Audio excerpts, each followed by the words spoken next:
Beklentiləriniz aşağı olanda onda da məyusluq da olmur və daha xoşbəxt olursunuz. Çünki onda bunun bir termini var, hedonistic treadmill, hedonistik qaçış zolağı və burada pul böyük bir rol oynayır. Məsəl üçün deyək ki, maşınınız yoxdur, amma maşın arzusunda olmusunuz da, deyək ki, uşağınız, oğlan uşağıdır, mənə Porsche istəyirəm, Ferrari istəyirəm də alım. Siz gedirsiniz, pul qazanırsınız, xanım demiş 37 yaşındasınız, artıq pul qazanmısınız, eləmisiniz, gedirsiniz özünüzə birinci maşını alırsınız, birinci Porsche-nizi alırsınız. Böyük bir həzz yaşayırsınız o zaman da. Yəni ki, bu mənə əldə etmişəm. Və bu həzz sizə o qədər xoşbəxt edir ki, dopamin verir.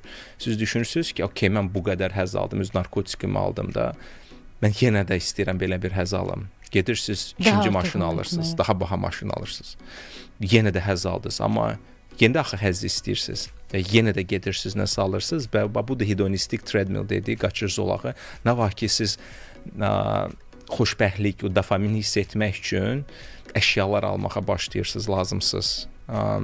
Əşyalardan istifadə etmək lazımdır, əşyaları sevmək lazım deyil. İnsanlar təəssüflər olsun ki, insanları sevmir, insanlardan istifadə edir, lakin əşyaları sevir, əşyalardan istifadə etmir. Yəni ki, çox böyük bir bağlılıq görürük. Mənə bahalı saata, bahalı maşına, bahalı evə, bahalı villaya